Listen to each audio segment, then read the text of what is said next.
Witchers, welcome back to the Witcher Lorecast. I am super excited for this episode because it is Witcher Week. This is your host, Tom, or Robots. I'm here as usual with Toasty. Just Toasty. It's just Toasty this week, Toasty. How you doing, buddy? Oh, he's floored. I finally came up with something that he is speechless about. He has no response at all. And I'm going to have to do this episode by myself because I think he has been dumbified. He is the old sense of the word dumb, meaning unable to speak. Toasty, are you going to be okay? Are you going to be able to do this episode with me? I don't think he is. So anyway, I'm excited about this week because we're wrapping up season 1. We're talking about episodes 7 and 8 of season 1 of The Witcher because it's Witcher Week. We are getting season 2 on Friday. And I'm super excited. I know you guys are too. The live stream is in here chatting. You guys are awesome. I know you're all super excited as well. Toasty, are you able to talk yet? Hi, my name is Toasty. I thought maybe you were going to just stick with that joke for the entire episode. That would have been amazing. I mean, people were gonna be like, was Toasty even there?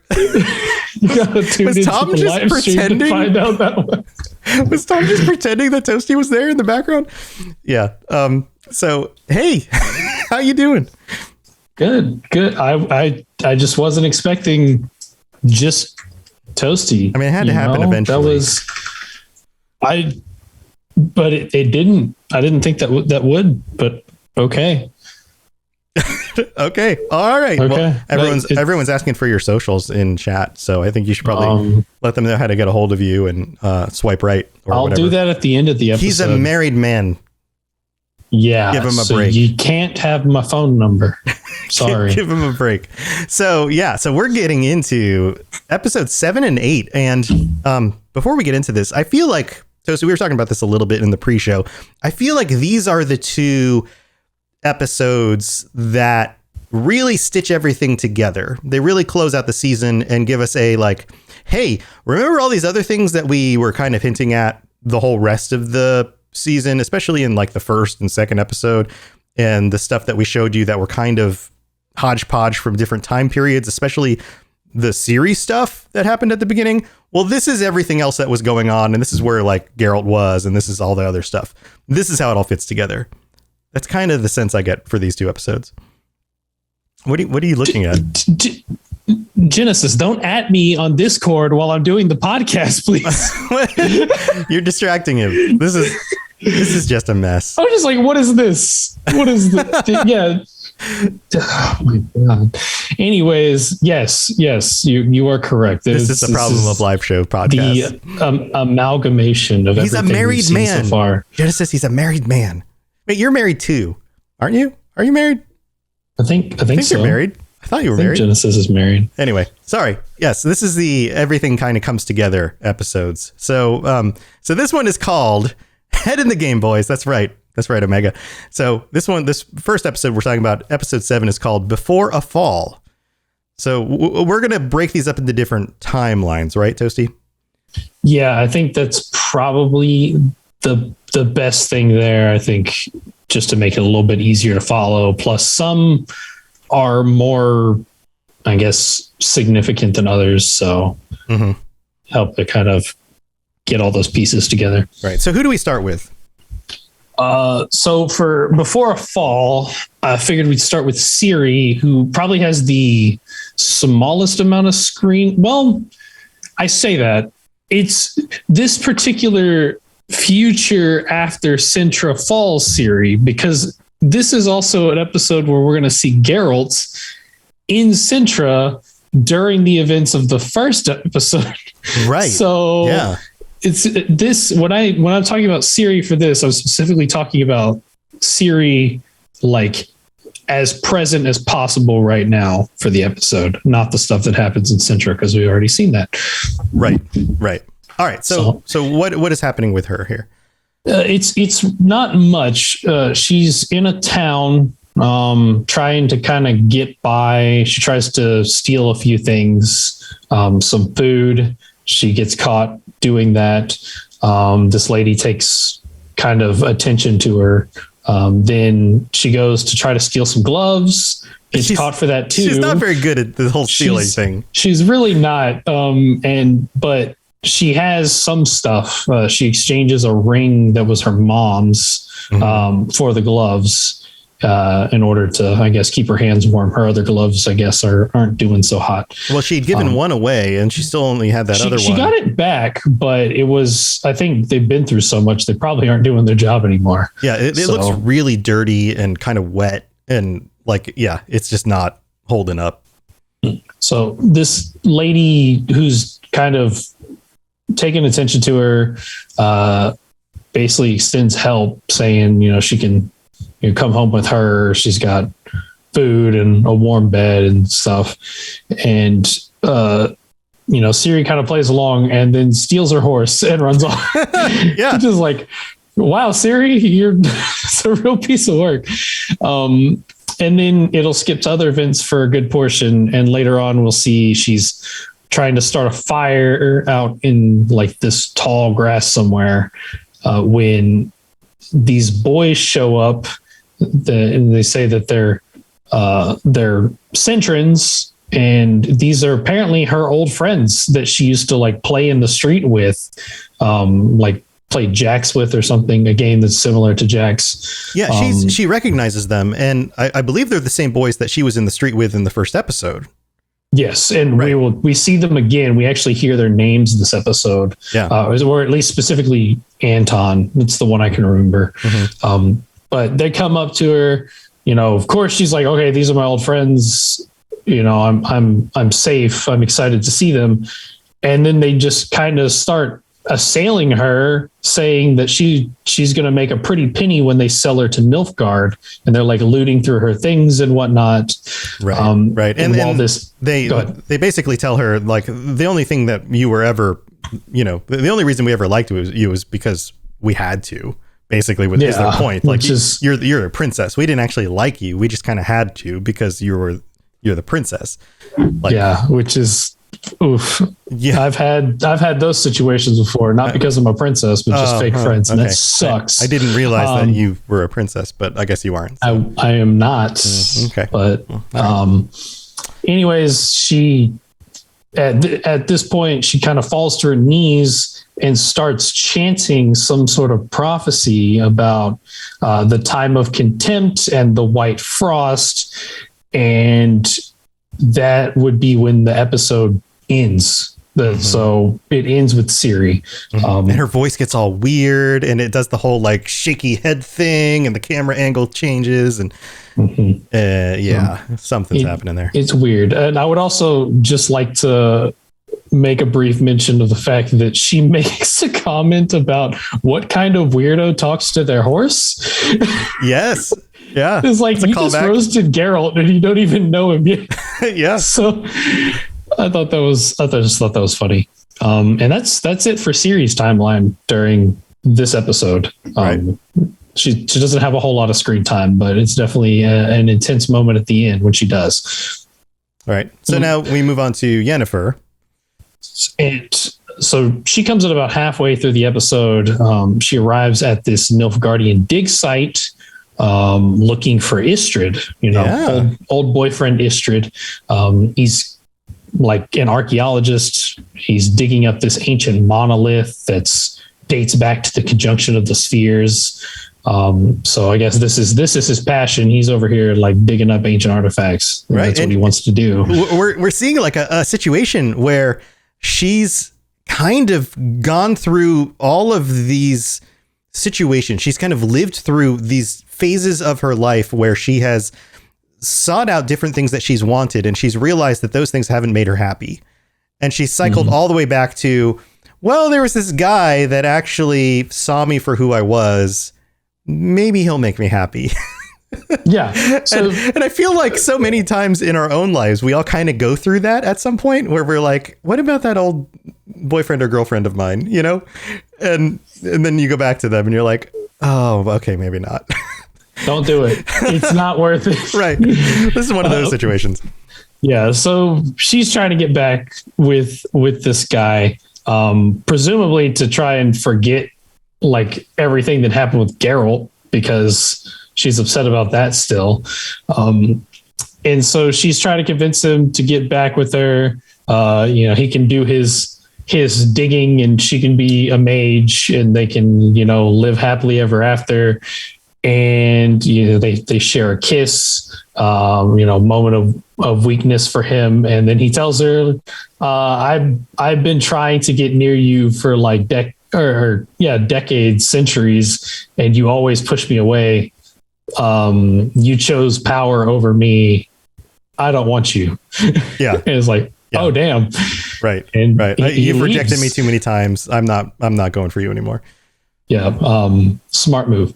But so he leaves, and then another person sits down. We assume just some drunkard who's, hot chick. Let me go talk her up. Yeah. But it's not. It's actually, this is the first time we're getting introduced to Vilgefortz, who is a significant character here. He's a mage, a strong warrior, and he's basically trying to recruit her help in the war against Nilfgaard. Mm-hmm. So he tells her, Tisea said that you were her best student that she ever taught, and Yennefer kind of falls for that. But he kind of lied. He didn't actually say that. So we come back to Aretuza. They show up there, and Yennefer is like, "Where's Tisea?" And he's like, "Oh, she doesn't know you're here." Yeah. She didn't actually ask for you. Right. And she has the line where she says something like, "I'm here not even 5 minutes before the lies start again." And she storms off. Yeah, she storms off. She's wandering the halls, remembering all the things that happened to her here, mostly the bad memories that we would all have seen earlier in like episodes 2 and 3. Mm-hmm. And she barges into her old room. There's some novices in there.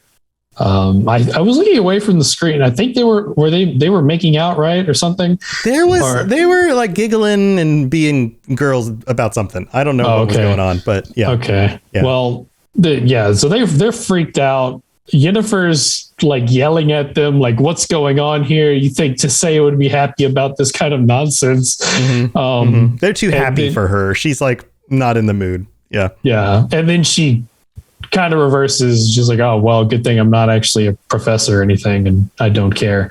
Right. And then she takes them to get high. Yeah. She's like, "Hey, you guys ever combined these things together?" And they're like, they said never to combine these. And she was like, "Don't listen to them. Think for yourself." Bam. Here's your introduction to magic mushrooms, basically. Yeah. So she gets them high, and while they're high, they basically reveal that they were paid to come to Aretuza, mm-hmm. and that they could barely even use magic in the first place. They paid to come to Aretuza.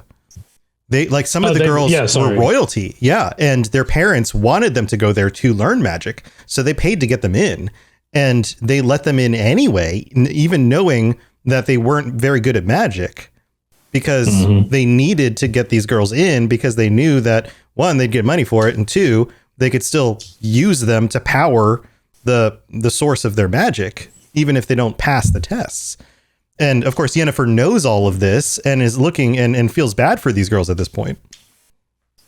She seems like she's pissed at this point about this. She takes them down to the eel room, mm-hmm. where she, shows them like, "Hey, this is what happens when you don't ascend. If you're not good enough, you get turned into an eel and become part of the magic conduit." Right. And even if you are good enough, they take things from you, including the ability to give life and all of these other things. No matter what, all of this sucks is basically her point, because she's just pissed at the world at this she's point. Bitter. Right. Yeah. And so, she gives them that talk of, your best fate is probably either becoming an eel or just like quitting now, because mm-hmm. getting to my point sucks. Tisea walks in and tells them to get lost, essentially, and that Yennefer needs to stick to leaving her numbers of ruined lives to 1, which is oof. Yeah. And then they kind of have a bit of an argument, but they get interrupted by a massive flood of like other sorcerers and sorceresses going into the Great Hall, and they're like, "What's going on?" And they're having a council about the war against Nilfgaard at this point and how to defend the Northern Kingdoms. Yeah, yeah. So we get pulled into this room. They're talking about all the problems that they're having with Nilfgaard, and how Sintra's always kept the policy of fending for themselves. So why should we help them at this point? We're just risking too much. Fringilla shows up and tells them, we don't have a problem with you. Our problem is just with Sintra. And if you stay out of it, we won't absolutely destroy you. Yeah. Oh, and by the way, we're doing necromancy, blood magic, and fire magic, and that's totally cool with us. And demonology. Or demonology. It was on blood magic. It was demonology, and that's totally cool with us because magic's just magic, and you guys don't understand, which I'm sure rubs everyone the right way. Yeah, and there's like an argument about, like, I guess the proper teaching process, where Fringilla talks about how we just took yours and made it better, and we practice forbidden magics, so we're better than you. And so of course they're not happy about it. People start blaming Yennefer because she was the one that was supposed to go to Nilfgaard in the first place, and they wouldn't be this bloodthirsty if she was there. Right. So it's all her fault, of course. Because she wouldn't be as competent. Was the explanation? Oh God, they're so wrong. But anyways, right. So most of the people end up voting to just let Sintra fend for themselves because it's what they've always done, and they don't want to get involved. Which I felt like it was a majority of the men that made that decision. It was. Okay, so a few things here. Yes, it was majority of the men. And you can tell later on, especially the people who go to defend the border to the north, the bridge, and the tower. It's mostly women who go to defend the bridge. Two, Triss is here, and you see Triss and Yennefer kind of meet for the first time. We see them meet, but you can tell that they know each other. Three, Tissaia and Yennefer, for as much as there's friction between them, you can see that there is still mutual respect, and that they do respect each other's power and authority, even though they don't always agree on things. And this I really like. I really like this, like, mutual respect between powerful mages, these very powerful female mages, understanding that, like, they don't always agree, but they know when things come to a head that they need each other, and that they can ultimately trust each other. I think that's really cool. The fourth thing about this whole sequence, and I mentioned this because I've been rewatching these with my wife, and she doesn't know the story of The Witcher. She never played the games and things, but so much of what we see in season 1 has to do with Yennefer's upbringing, and we see flashbacks to her youth and those kinds of things. I'm wondering how much of that we're actually going to see, because we see a little bit of it in season 1 with Geralt, with him being a child and, like, on the cart and that kind of stuff, which we're going to talk about. But I wonder how much of this we're going to actually see now that we get to glimpse Kaer Morhen in season 2. Are we going to see young Geralt training and flashbacks? Because we're going to see Ciri training, but are we going to see Geralt mirroring some of the things Ciri's going through in flashbacks? Maybe. We did get a little bit of that from Nightmare of the Wolf. Yes. Because we get to see a little bit of Geralt's training in Nightmare of the Wolf. Right. So, but we don't actually see it in the live action show. So that's one of the first things that occurred to me, is that we do see a lot of that for Yennefer, but we don't actually see it for Geralt. So do we actually get, like, a young Geralt in some of these situations? Because in these episodes, we're going to see some of these flashbacks of him and the things he went through as a child. They didn't completely avoid it. So maybe they'll lean a little bit more into it in season 2. I don't know, but I think that would be really cool. So if it happens, you heard it here first. I don't know anything for sure, but that would be really cool. So anyway, that scene wraps up. And of course, the mages who disagree with not helping Sintra or not defending the North decide to head out. And that's where the next episode picks up. So now we're over to Geralt's timeline. And he arrives in Sintra, right? He's trying to protect Ciri because Nilfgaard is on their way. So he sees that Nilfgaard is this massive sea of black and gold, as he describes it, heading towards Sintra. So he knows, something bad's about to happen. So he goes to Sintra because he needs to check to protect his child surprise. Because at this point in his story, he's finally starting to take that seriously. Yep. He hasn't up to this point. He's finally doing it now. So he meets up with Mousesack. He finds out that his child surprise is not a boy. It's in fact a girl. It's Ciri. Mm-hmm. And they're talking about this, but they get ambushed by some assassins that were sent by Queen Calanthe because she doesn't want to get rid of Ciri.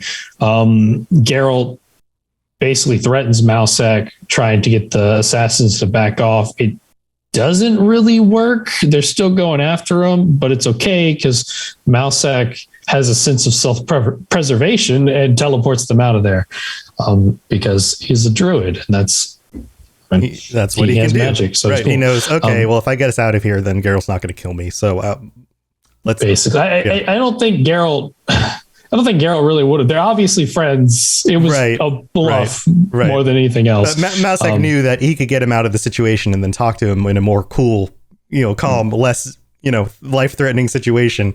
So he teleported him out and was like, "Okay, let's talk this over. Okay, I'll take you to to the Queen." Calanthe, and the next we see is him confronting Calanthe, telling her, "I'm here to protect the child. Show me to him. Nilfgaard's on their way." Yeah. And they're going to be in danger. And Calanthe is against it at first. She doesn't want to give up Ciri. Yeah. She's lost her daughter, so she's really protective of her granddaughter. But eventually, she agrees that the law of surprise has to be honored. Except that she doesn't, because she tries to dupe him. Yep. She's like, it's not a he, it's a girl, but okay, here, I'll show it to you, or show her to you. Brings in a decoy who looks very similar, but of course that's not right. Geralt is onto it, follows the girl out of the castle, and then sees actual Ciri in the street with the boys playing dice or whatever in the streets, right? Mm-hmm. So, and there was a bit of a just the way they did, I guess the way he looked. It seemed like his medallion, because we don't really see it as much in the live action, because the medallion's supposed to kind of shake and vibrate at the sense of magic or monsters and stuff. But of course, we don't really see that as far as the live action goes. But he looks down at his medallion at one point, mm-hmm. and he's confused. So I'm wondering, in the sense of, is it because it didn't vibrate in the presence of the girl and he expected it to, because she's a child, because he knows what Pavetta was able to do? Right. Or did it vibrate after he walked out of the room and he was basically having it lead him to where the vibrations were pinging off of, basically. Yeah. So I wasn't sure there, but he definitely looks down at it like he's questioning what the medallion's doing for him in that situation. Yeah, I noticed that too. Yeah. Okay. So he finds a secret corridor, gets outside, sees her with the people, realizes, you tried to dupe me. He comes back in, confronts Calanthe again, saying that you lied to me, and that you need to give me this child because she's in danger. And Calanthe says that she's not going to. She's obviously traumatized by the death of her daughter here, and she refuses to give Ciri to Geralt and tells him that he needs to leave. So he gets escorted out by Ace Tirsa, and he makes Geralt promise that he won't come back, but Geralt can't make that promise if Ciri's in danger, so he gets arrested. Yeah. So that's the next we see Geralt's in a cell, and we're getting put into the events that happened in episode 1 with the sacking of Sintra. And Calanthe tells Mousesack, we didn't let him go, he's still here. So Mousesack runs to try and find him, but Geralt has escaped at this point during using the chaos to his advantage and has gotten out. So he's gone now and is not still there.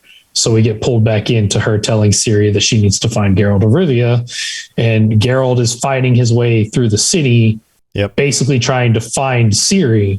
So it's a really unfortunate event there because they both have the same goal, but they're just missing each other. Events aren't lining up there. And the last thing we see of him, he witnesses Calanthe jump out the window for one, and then he tries to go find her. We see him interrogating a Nilfgaard soldier who's just talking kind of mad ramblings about being saved already, blah, blah, and not being scared. Yeah. Religious ramblings of like prophecy and salvation. And so, yeah. And Geralt just kills him, so he doesn't have to hear it anymore. He's like, yeah, whatever, shut up. So, and that's the end of the episode there. That's the end of Geralt's part of it. The end would have been the Ciri portion, but sure. Right. Yeah, so that's episode 7, and then we move on to episode 8. But before we do that, we have to thank our patrons, so we'll be right back. Very well. Let us get this over with. Something has infested my vineyard. Mm-hmm. Great. Let me go prepare my something oil then. All right, this is the part of the show where we get to thank our patrons, all 9 of you. Thank you for supporting the show, and thank you for being here. Those of you who are here for the live show, this is always on Monday nights at 9 p.m. Eastern. So we'd love for you to come by on twitch.tv/robotsradio and come join us. And we've got a live episode for the patrons coming up. It would be in 2 Mondays from now. And Toasty, are you available on the 27th? Maybe we haven't really talked about this, but are you planning to be around on the 27th, or do we need to? I am working every single day around Christmas, except for Christmas. So it doesn't matter to me. I'll be here. All right. I ain't going nowhere. So I think we're still shooting for Monday the 27th because that's not actually on a holiday day or like the day after or anything like that. So patrons we'll be doing our regular patron episode on the 27th still. So come join us for that. And if you would like to sign up before then, you're still welcome to come join us. We will be talking with you guys about season 2. I have a feeling we will all be just buzzing about it. Next week, we're going to be giving you our first impressions of the first episode of season 2, and then dissecting a little bit more later on. But season 2, we'll just kind of have a general patron chat where we'll all just be chatting and getting your impressions. This will be a focus on you guys, our tier 4 or higher patrons, about your thoughts on the season, your favorite moments, and the things that you guys want to talk about with season 2. So come join us if you want. If you want to sign up, now's the time to do that. You've got 2 weeks to sign up if you want. And again, season tier 4 or higher. So if we've done anything on this show to help you get through your work day, your work week, your drive to work, or decorating your house and getting your Christmas lights to work and going through every single one of those lights on that strand to figure out which ones are broken and keep the other ones from lighting. Because not to mention the process of untangling those lights in the first place. It's a very long process. Yeah. So, you might as well listen to our podcast while you're doing that. Might as well. To make it at least a bearable experience for you. So. Absolutely. Also, if you're trying to figure out which of those bulbs don't work, there's a little like bulb gun that you can get. You can put on top of each of those bulbs and pull the little trigger and it can tell you which ones are getting electricity or not. It's super helpful. It's really, really helpful. Or you could just plug it in and then see which ones don't turn on. But sometimes multiple don't turn on, and so it actually breaks the circuit in multiple places so that all of them go out, even if you have like serial run lights. Yeah, sometimes it's even worse than that. Or you can just throw the whole thing out and just buy new ones. That's true. That fixes everything. But it creates more garbage and it costs more money. So you can save your money and then just put the money into subscribe to our Patreon with that money that you're saving on lights, and then be on a podcast talking about The Witcher, which would be a lot more fun than stringing Christmas lights. So go to patreon.com/Witcher Lorecast and come join us on the show. Plus there's other things you get at different tiers. Everybody gets everything all the way up to the tier that you sign up for. So if you did sign up for tier 4, you would also get ad-free episodes from like tier 1 and episodes a day early and all the extra stuff that you get from all the other tiers. So go check it out, see what you think.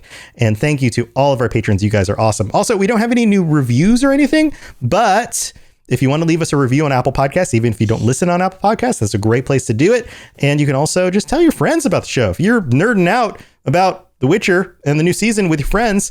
Tell them about the show. Say, hey, you should go listen to these guys. They talk about everything having to do with the lore of the world of The Witcher. They fill in all the gaps, and they'll even talk about the stuff in the episodes that you didn't catch so that you can enjoy these episodes even more. So we would love the help spreading word about the show. All right, let's move on with the rest of the episode. You smell of death and destiny, heroics and heartbreak. It's onion. Right, yeah. All right, we're back. So, on to the final episode of season 1. This is it. Much more. And we're starting again with Ciri. So, Yep. Ciri. But first things first, Tom. First things first. We didn't rate the other episode. We didn't rate. You're right. We got to do that first. Okay. So, what do you think? Medallions. Man. So we obviously, if you listened to the episode last week, you know that we agreed that those were the 2 best episodes of the season. So, and for this one, it's not as engaging. Obviously there's important stuff going on, but as far as like, personally with like the politics of everything and whatnot, I'd probably give it like a 3. 3 out of 5 medallions? Yeah, like pretty middle ground. Yeah. It's enjoyable more than it's not enjoyable, but it's still like very middle of the road for me, especially compared to last week's episodes. It's kind of it's a setup episode, right? It's something you have to go through in order to kind of fill in the gaps and move on to something else. I agree. I think it's like a 3.5 for me. So I'm going to give it 3.5 out of 5. Yeah. There's some good filler that kind of is necessary, but also some cool stuff happens. But yeah, 3.5. All right. I think it's necessary stuff. 100% necessary. Yes. Yeah. Okay, cool. So moving on to the next episode, the final episode of season 1, Much More. That is the title. And again, we are starting with Ciri's timeline because it's like the most simple out of all of them. Right. So Ciri, the last thing we saw from the end of the other episode was Ciri going into this trance, mumbling, like, announcing this prophecy, and the episode cuts off. We start this one. She's waking up after having like fallen unconscious or been asleep or something. That lady who was trying to help her before, she's back. Is back. She won't go away. She really won't. And she's totally cool with stealing the horse, and now the horse is dead. Yeah, Ciri looks up, there's a dead horse. It's like all bloody. She looks around, the bodies of her assailants are like broken, laying over like tree stumps and she things. Looks like she's in the center of a bomb, like a bomb went off. There's even like a cross-shaped scorch mark on the ground where she was laying down. She basically like exploded here. And this lady's waking her up like, we got to go. Let's get out of here. Yeah. It's crazy, which is like, what? This lady's just fine with that? Like, it's obvious that she was the source of this. But like, dang, which she does make a point. She asks, what happened? And Ciri says they were attacking her. And she was like, well, they got what's coming to them then.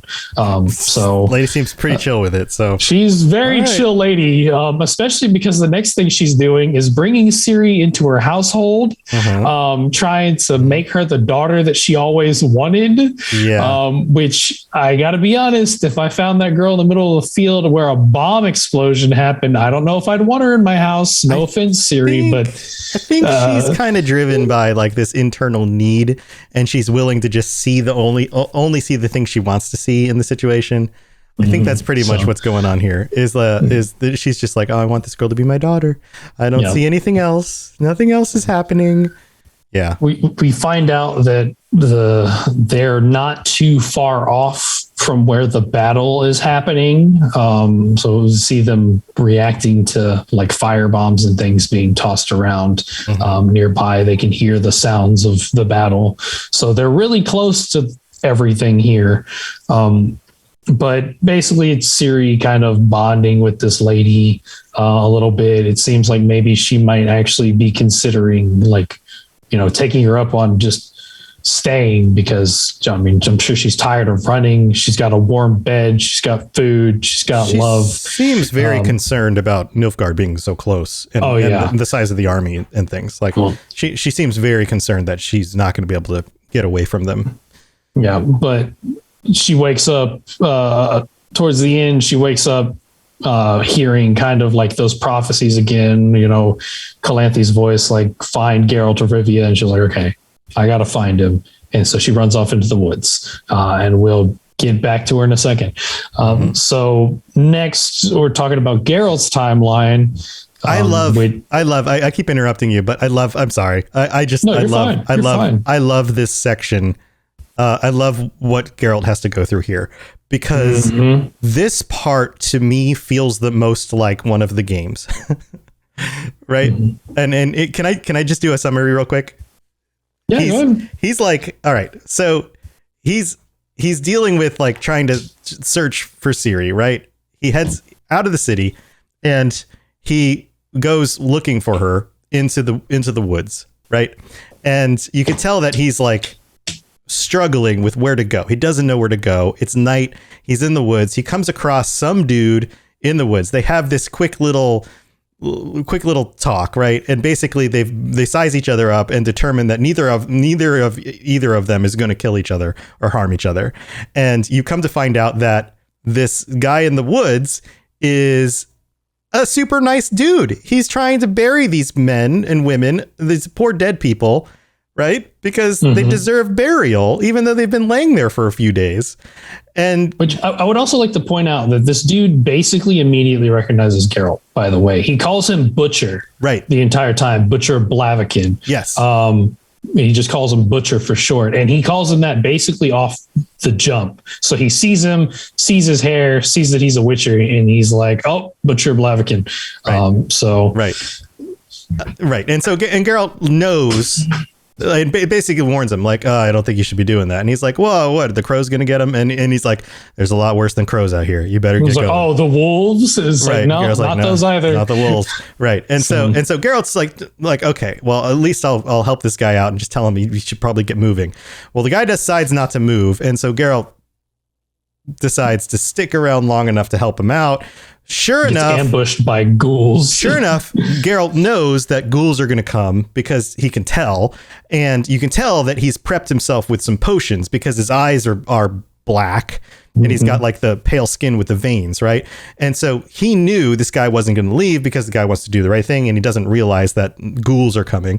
But Geralt knows ghouls are coming. Geralt knows how many ghouls might be coming and the fact that they are so dangerous that even one bite could kill a man. So Geralt has like potioned up, ready to take on these ghouls in order to save this one guy, because Geralt can't help but be the freaking White Knight in the situation. At this point, it's also to point out the fact that like he got all his stuff taken when he got arrested. He doesn't have his armor. All he has is his clothes, and all he has is his like silver sword. I think that's the only. He doesn't have both his swords. He just has the silver one, right? And so a bag. So he has some of his potions in like a bag. That's it. Yeah. So he luckily I'm assuming he kept those on Roach, and they didn't like loot everything off of Roach. But he's unarmored. So this is super risky for him.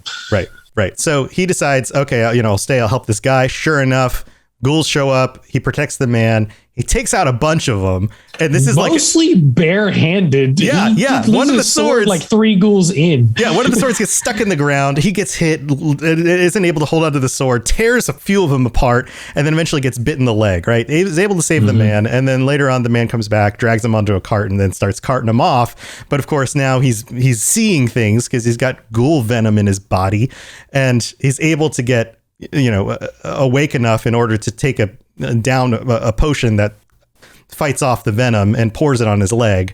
And the old man is now taking him through the woods back to a home, which coincidentally happens to be the same house that Ciri was at. Is it coincidence or is it destiny, Tom? Is it destiny? Who knows? Geralt's only asked for the law of surprise twice, and guess what? It was Ciri both times. And this man says, I don't have anything to give you, Butcher, but what about the law of surprise? And he goes, That's all I got. And it's all I got. And he goes, how about just an ale, a beer, ale or beer. something. I'm tired of this shit. Just give me an ale. But and the most significant portion of this is the fact that Geralt's hallucinating and remembering things from his childhood. Right. So he's remembering being on a wagon with his mom, and his mom tells him, we're out of water, go fetch some water. And when he comes back, she's gone. Yeah. She's not there anymore. And that's when presumably he was picked up by Vesemir, because he starts talking about Vesemir. Right. And then later he has to treat the wound by taking part of a potion, then pouring the rest on the wound, which looks super painful. I love that this dude was in not Geralt, just the random merchant guy, like the actor that got paid to do just this one episode. Yeah. And he's really given it all he got. He's so good. He was a really good guy. I was like, this dude's is given maybe 20 minutes of screen time. And you know what? He makes the best of it. Yes. I also really like how we get a glimpse of Geralt's inability to forgive his mother still. Like he's still carrying this. She shows up as the healer in his dream. And he's like, why did you take her face? Why did you choose her? Like these kinds of things. Because at first it shows up as Renfri, and then it's Yennefer, and then it's his mother.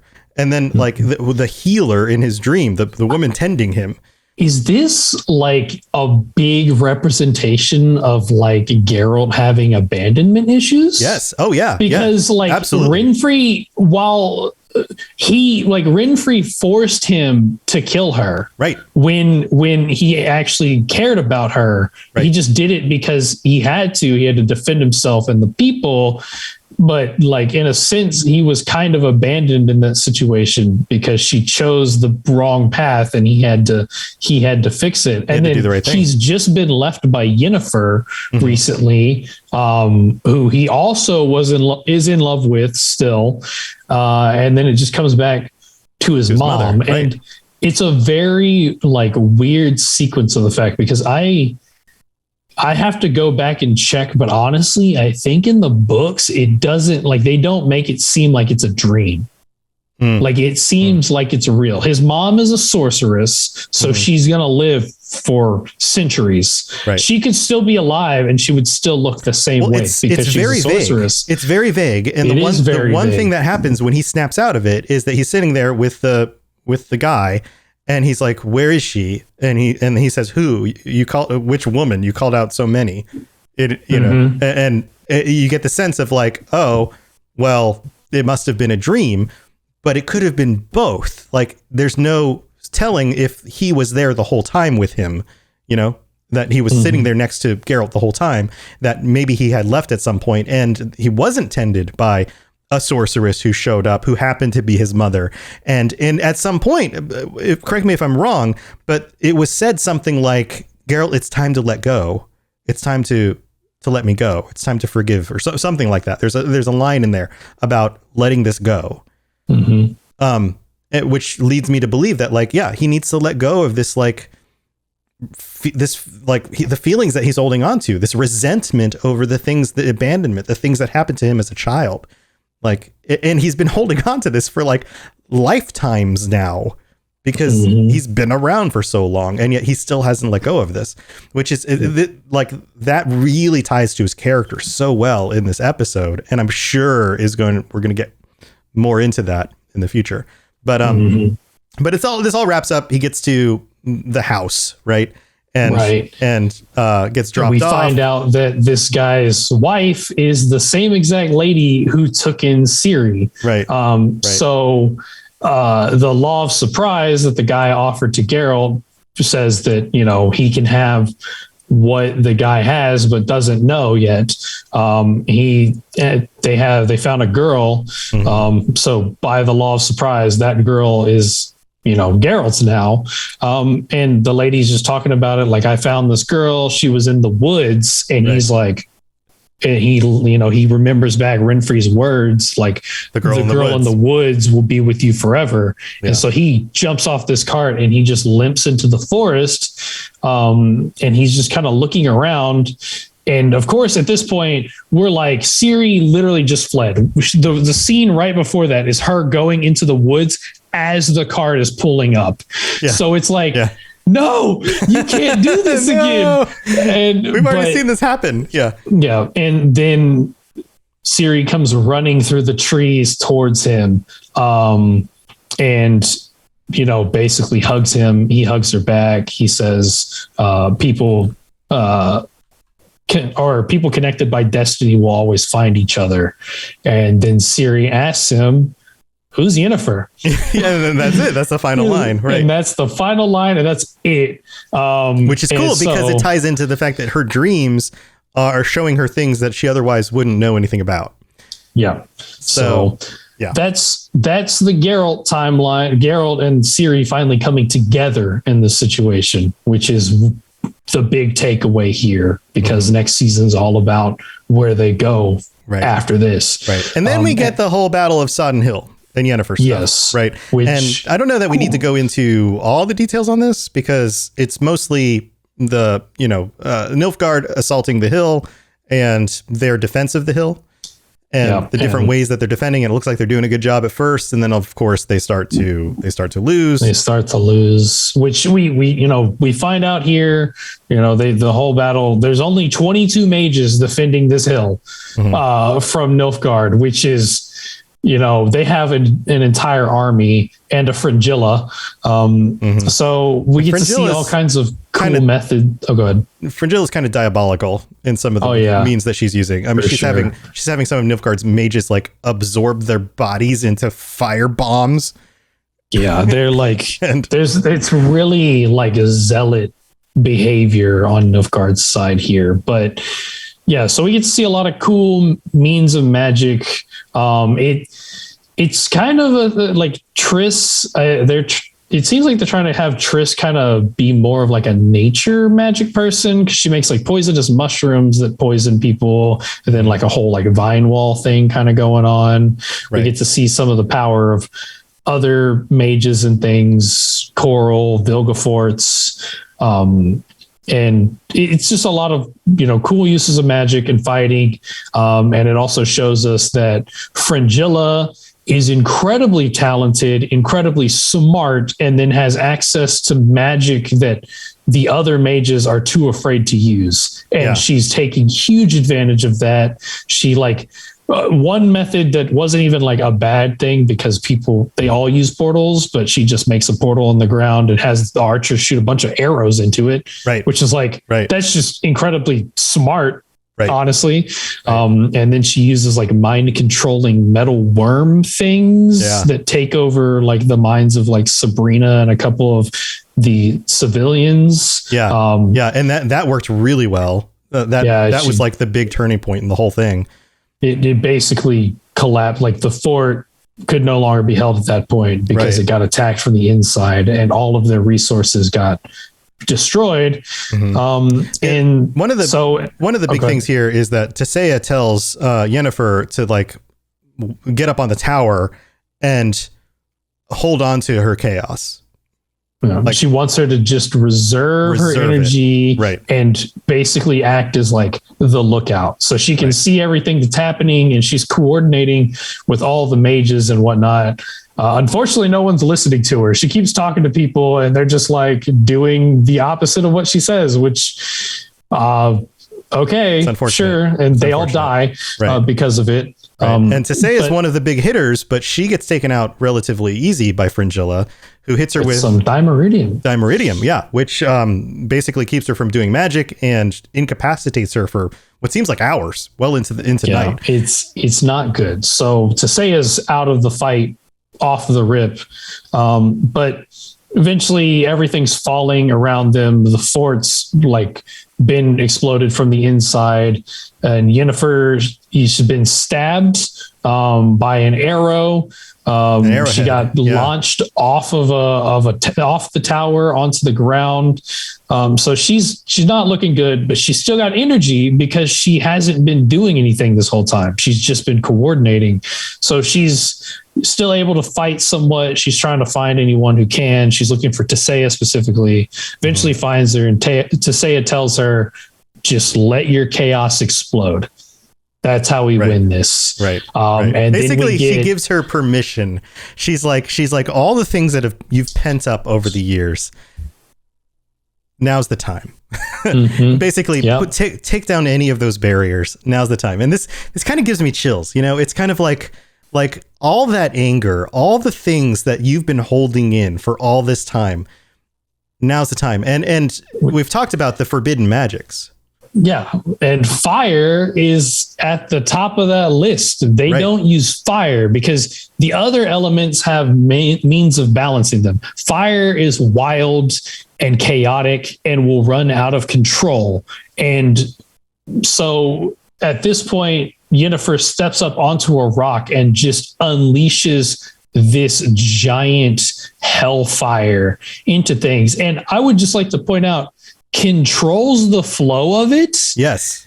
Which fire is uncontrollable. That's why they don't use fire magic, is because you can't control what happens with it. And you know what? She does, as well as wipes out the entire valley. Yeah. The whole forest. The whole forest is just gone.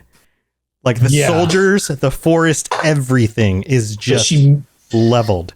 But she manages to vent the fire around, Tissaia's there, and she controls the fire, giving Tissaia a pocket of open space to where she doesn't get burned. Yeah, and some other mages too. Yeah. So it's crazy, and this is a huge demonstration of seeing just how much power and control Yennefer has. Right. She's basically like a nuke going off, but a controlled nuke. Yeah. So this happens. She wipes out the Nilfgaardian army here, or the majority of it, enough to where Nilfgaardian has to pull back because in this situation, the mages do win the Battle of Sodden Hill. This is the first Battle of Sodden Hill. The mages do win because of Yennefer here. But at the end of it, we see, the flames die down. Tissaia's, fine. Yennefer's just gone. She's no idea where she went. She's gone. Everyone's looking for her. Tissaia's screaming out for her. We see Geralt screaming out for her, even though he's not there specifically. But she's just gone. And we don't know where she went, except according to the trailers for season 2, we do know where she went. She got captured. Right. So, and we also have some of the northern kingdoms starting to show up. Vilgefortz shows up at the end of all of this, of course. Yeah. Which is fine because we'll get the second Battle of Sodden Hill, to which the armies actually play an effect in it. But for this situation, Vilgefortz shows up at the end. It's already over, but I guess they got an army there now. That's what they were holding out for, was that they needed the northern armies to show up in order to try to hold the pass. But they didn't. But they didn't in time, so they were trying to buy time. Yeah. But that moment is super cool. It's a really cool conclusion to the season. And it makes me wonder, what's the season 2 conclusion? We've talked about this on a previous episode, but what's the big conclusion for season 2? Where's that going to end? And maybe we'll have more to talk about. We won't talk about it next week because we'll only be talking about episode 1, but with our patrons in 2 weeks. About what we think about Wait, I thought we were just going to give us first impressions of the whole thing. First impressions. I'm sure we're going to be talking about some of our favorite moments. I got a Saturday off. My boss had me had my back on this one. He was like, he should have told me. He was like, I know that your thing comes out on Friday. I'm going to give you Saturday off so you can watch it. And I was like, man, I still don't like you, but I appreciate you a little bit more. Well, hey, that's not so bad. Yeah, so that buys him some points. I'll have everything done, probably watched twice by this time next week. Sweet. Awesome. All right. Well, we'll be back next week to talk about episode 1 of season 2. Toasty, this has been super fun. I hope you guys have enjoyed this episode and the recounting of season 1. You got anything else going on, Toasty? Rating. Oh yeah, rating. Go rate it first. Always forget. Go rate it first. You want to go first? You go first. You always go first. I went first last time. You go first. All right. I would give this you know what? I'm giving it a 5. This is up there. Geralt fights a bunch of ghouls. Ciri tries to run away again, but doesn't. And then Yennefer blows everybody up with fire. It's and plus there's a bunch of awesome, cool magic stuff. And we actually get to see heck, we didn't even talk about the sword magic fight. Like that's pretty cool too. Oh yeah. There's a lot of cool stuff. Vilgefortz can summon swords. He's like a warrior mage. Yeah, and of course, But Kair can actually hold it. It's not just Fringilla who's powerful. Kair actually beats Vilgefortz, even though Vilgefortz has like magic and stuff. Kair still beats him. So yeah, he disarms him like 4 times in a row. Formidable Kair is. How smart he is too. I think on the second sword is when Kair like looks at it and he's like, "Well, I know your weakness now." So, So I'm gonna give it a 4.5. Okay. I don't think it's as good as the Last Wish episode or the one with the dragon. I think those are better episodes, but this is still pretty damn good. I just don't think it's a perfect 5. So okay, all right. You know what I would love? You know what I would love is a rundown of other people's points. I would love to have like a document of like everybody's points and what they give each of the episodes, and we can have like an average score, like a running list. I think that'd be really cool. Anyone listening, hop into the Discord and give us your ratings for the episodes for season 1. Yeah, just list them. Episode 1, what out of 5? Episode 2, what out of 5? And then we could kind of make a document with just like everybody's list. That would be really cool. And we could kind of average it out, and we could have like, okay, these are everybody's favorite episodes. That'd be really neat.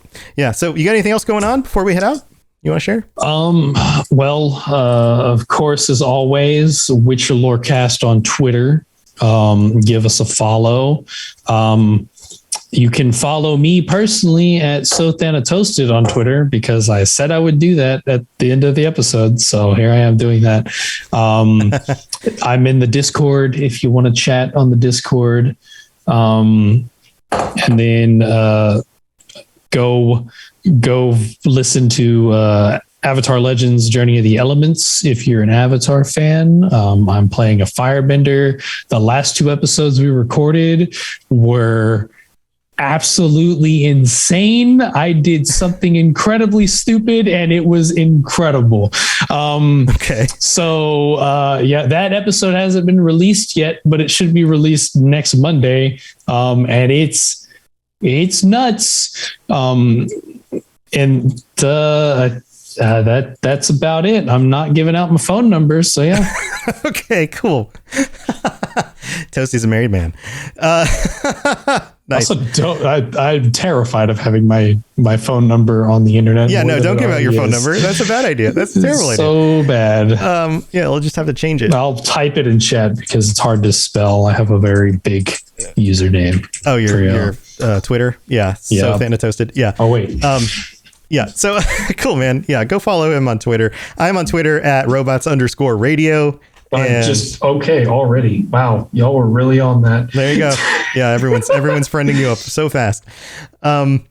You can find all my stuff and all the other shows on the network at robotsradio.net, or of course on the Robots Radio Discord. We'd love to hear from you on there.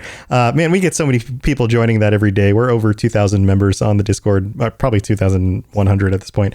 But we'd love to have you on there. If you want to tune into any of the other stuff that I'm doing, I stream almost every day of the week on the Robots Radio YouTube channel, and our podcasts are all over on the Twitch Robots Radio channel, twitch.tv/robotsradio. So podcasts on Twitch, games on YouTube, and I do some other videos about stuff on YouTube. I'm trying to make the YouTube channel more and more about role-playing games. So right now I've been doing a lot of stuff about Skyrim again because Skyrim Anniversary Edition came out.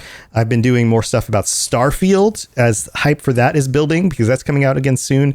If we get more Witcher stuff, of course, I'm going to be doing some Witcher stuff some more as new Witcher stuff gets published, but not a whole lot of new Witcher stuff yet. Although it seems there was an announcement about Witcher 4 staffing up for development. So that's kind of exciting.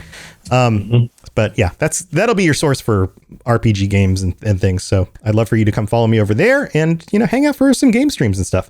That's what I got going on.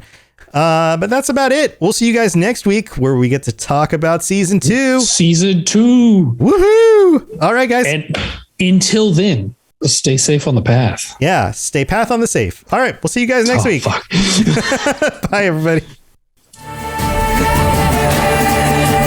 Thanks for tuning in to the Witcher Lorecast. We'd love to hear about your experiences with the games and the books and the TV series and all your thoughts on everything. Please check out the Robots Radio Discord and follow us on Twitter at Witcher Lorecast.